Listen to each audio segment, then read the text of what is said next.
Okay, so today I'm going to run you through my audio setup, just my new mic setup. If you haven't seen the unboxing, I'll put a link up there. Unboxing of the, I've got the Shure SM57 mic. I've got a PSA1 Samson pop filter, and I've got a Focusrite preamp. Get that in camera view. The Focusrite Solo. So what I wanted to do today was just highlight some issues with it and everything, so you know what to expect. Okay, so the first issue I had when I put the mic clip on was, you hold on to this and you'll screw it on, and then when I was moving the mic around like so, if you sort of move it too quickly, it'll start undoing. Right? So what I did is I got a little bit of Loctite. This is super glue, but you can get like the proper Loctite thread lock. I find super glue works pretty well, the Loctite's 406, because it's not strong enough to, if you want to take it off, I can. Just use a tiny little bit. It's just enough so it doesn't, like now I can't undo it, so I'd have to get some pliers and undo it properly. So it does the job. So that fixed that first issue. Now, second issue is with the mic. What you should do is put some headphones on, because you might not be able to hear this through the iPads or iPhones or Android that you're using. So I've got a mic basically in the horizontal position, fairly quiet. I'll just be quiet and you can sort of hear the background. Background noise, fairly quiet. But if you rotate it to vertical, can everyone hear the hum? So you can hear some hum there. I'll just be quiet and I'll move the mic. Hum gone.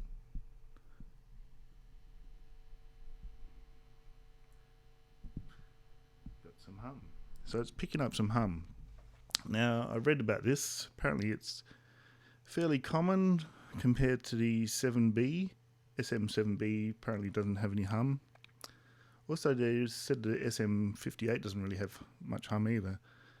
So it could be in the design of the capsule, just in the electronics in here. I know the SM7B's got a induction buck. So basically, it's boost and buck. So it's basically, what would you call it? Electromagnetic induction. So it's picking up the AC. It's picking up the AC. So you can hear it there. So basically, I've got to keep it vertical in this environment. It could be different than everyone else's. So you've just got to reorientate the mic. Like, see, I think I can get it.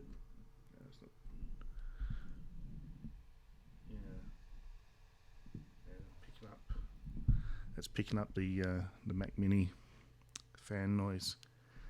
So you've got to position the mic fairly carefully. Just find the right spot. Right, so next issue is Plosives, as you can tell here. Pop, pop, pop, pop, pop. I won't do the Peter Piper picked some pickled peppers or whatever it was. I'll stick with pop, because it's a lot easier to do to test things just using the pop sound. So pop, pop, pop, pop. You can hear the plosives. So that's when the pop filter comes in. Now, people say, okay, you can actually just go a bit off axis. So if I go pop, pop, pop, and then just move my head a little bit, pop, pop, pop, pop, pop, pop, pop, pop, pop. See, the plosives have gone pop, pop, pop, pop, pop, pop.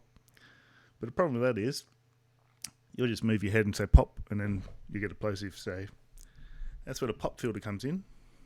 So we'll test it with the pop filter.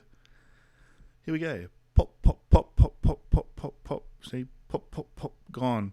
Pop, pop, pop, pop, pop, pop, pop, pop, pop, pop, pop, pop. Pop, pop, pop, pop, pop, pop, pop, pop, pop, pop. So that's why you're using a pop filter to get rid of the plosives. These things are annoying though. I always find that I can never get in the right spot.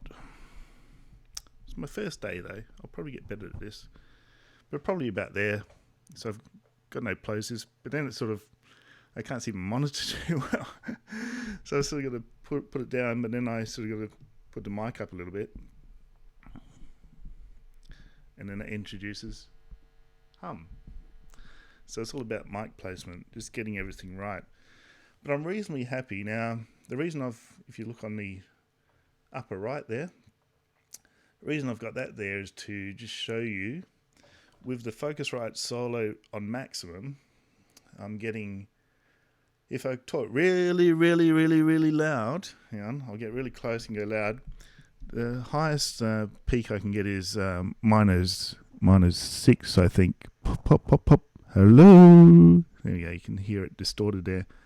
So it peaks at about minus 6 dB. I think it's called dBu. That's at the maximum. So some people sort of say, you need a cloud filter or a FET head with these just to boost it up. I think it's okay. I sort of go backwards and forwards on this, because some people say, oh, you should be aiming at minus 6, clean signal up to minus 6. Others say, oh, I aim between minus 20 and minus 12. Other people say, oh, minus 8 is the ideal. I sort of think if you got peaks in the yellow range there, I think it's pretty much right. It probably is a little bit low.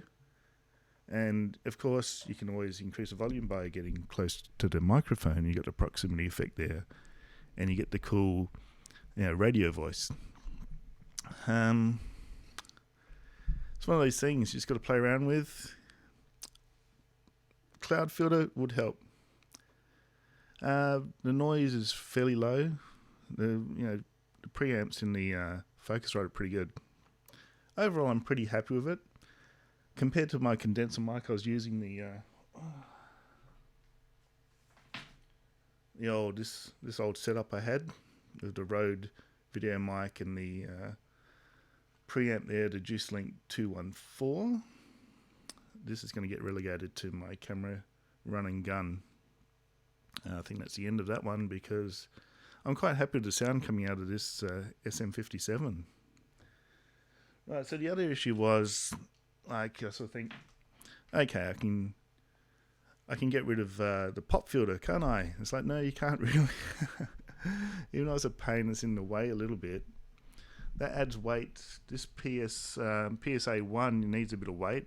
Like the SM57 is only about 300 grams. You need about 500 to 700 grams to make this work properly. They say, you can tighten up the, sort of out of camera over here, you've got the hinge and you can tighten that up. But without the pop filter, this thing just goes woo, because it's all spring loaded. So if it gets annoying, I can just move it out of the way. It's no big deal.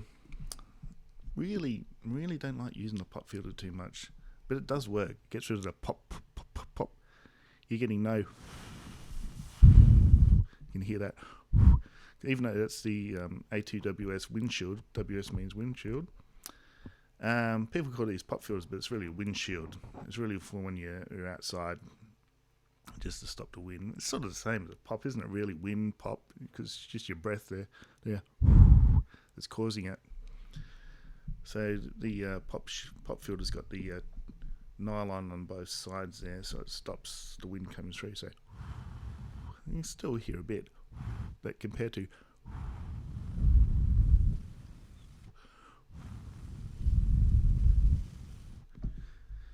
completely different sound. But I'll get used to it. I might actually move it down about there and move this up a bit, try and get the balance right, and where I feel comfortable where the mic is. But I thought I'd just do this short video just so you guys can sort of get a feel for what this setup's capable of. Next step I'm going to do is, I think this guy called Julian Krause, he did some experiments and he actually got the SM57 to sound pretty much identical to the SM7B, which will be quite an achievement. So really this mic, I think it's $100 US. It's about 150 Australian. Whereas the SM7B is like, I think the cheapest I've ever seen is about $700 Australian dollars. It's pretty expensive. So if you can buy like a $100 US mic and make it sound like a $500 US mic, why not? So there we go, guys. Hope you enjoyed that one. I think I've covered everything. I think I have. So yeah, just put your headphones in so you can hear that hum. I think that was the main thing I wanted to point out. It's the only bad thing I've found about the SM57.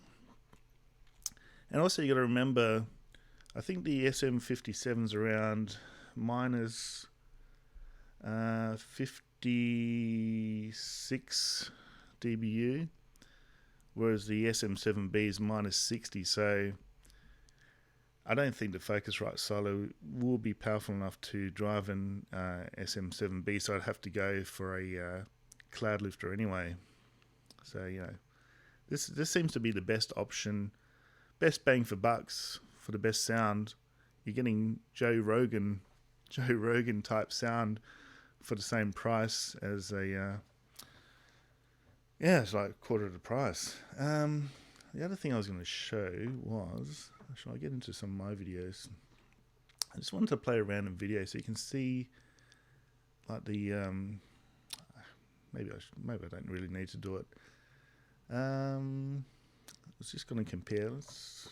Hopefully it won't get copyright ID'd, this thing. Just want to put Joe Rogan in so you can sort of hear the levels that he's at.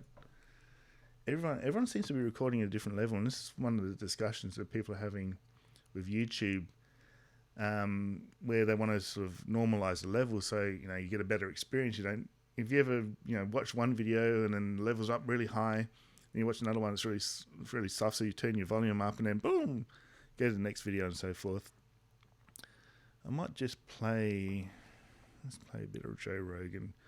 So what's the meter there? So I'm peaking about, what have we got there? Minus 15 or something. Yeah, so it's probably, the sound level's probably a little bit low. We'll see what Joe peaks at. Let's have a quick look. When it first started happening, I thought it was something that only happened to old guys. I mean, see, the ads are really loud. Now they shouldn't be that loud. -6 should be the peak. If you look at audio input capture, that's coming, anything that's on the Mac comes through OBS. It's coming through there, so that's way too loud. Sorry guys, if you got headphones on. That was the ad. Not much I can really do about it. I could reduce the thing there, but I just want to keep it all even so you can see the difference in sound levels. So even the sound levels between the ads and the actual content, it just drives you nuts, eh? Both eat well. Let's see, I'm we just going exercise. to wait I actually for... couldn't believe why. Wait for the skip ads. Come on, guys. Skip ads.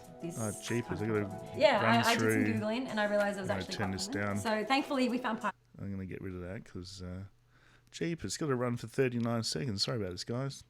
I don't like to do jump cuts and that sort of thing. Everything just goes through OBS. Stop recording, bang, straight onto YouTube. It's almost like a live recording, isn't it? So here we go, 3 more seconds left. Jeez, Jay is, here we go, skip ads. Alright, here we go. Rogan experience. They develop these suits for people to wear around bears that are these bear suits. They're like these big... Hang on. I don't think I can reset that now. I'll have to just look at the levels. See where Joe, what level Joe goes up to here. Suits with spikes popping out of them. Have you ever seen any of that? See if we can find those. Yeah. What's that for? They're bear-proof suits. So he's sitting around -6. So as you can hear, he's a bit louder. So the only way I'd be able to get my level up to that is to put a cloud lifter on, or a different preamp that's got a more gain. I think the Focusrite Solo's got a gain of 55 dB. So you'd need something in the 60 to 70 range to boost it up to the level that Joe's using there. So that just gives you an idea of it's just the different sound. It's amazing, isn't it? The different sound levels that each channel is using. If you're using OBS, you'll probably notice it. Just watch the input level there. You can see all the different people are using different sound levels, and I think that's one thing that YouTube are currently working on, trying to normalize it all. We'll leave it up to them. I guess I'll just stick to the lower level. All it means is when I'm doing news clips, I just put the level down running into OBS and just mix it properly so the clip's not drowning over my voiceover and that sort of thing. So it's not too much of a difference in volume. Okay, guys, I think that covers everything.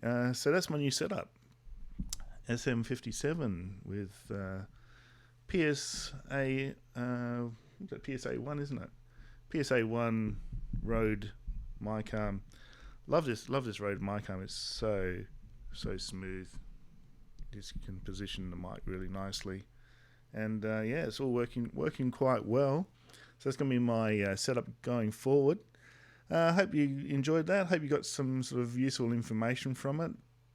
It's always better to watch videos, isn't it, before you buy products, and you know what you're going to be in for, and just to point out any shortcomings if there's any. So that's the only thing I found. So we'll just have the last listen before we go, so you can hear the hum. Bit of hum there, a little bit of hum. It's fairly faint, but I wouldn't want to be, monitoring my audio and having that hum in the background. So all you can hear now is, if I be quiet, you just hear a bit of hiss. And that's normal. Alright guys, you know the drill. Don't forget to like, subscribe and share, and I'll see you next video. Okay, cheers.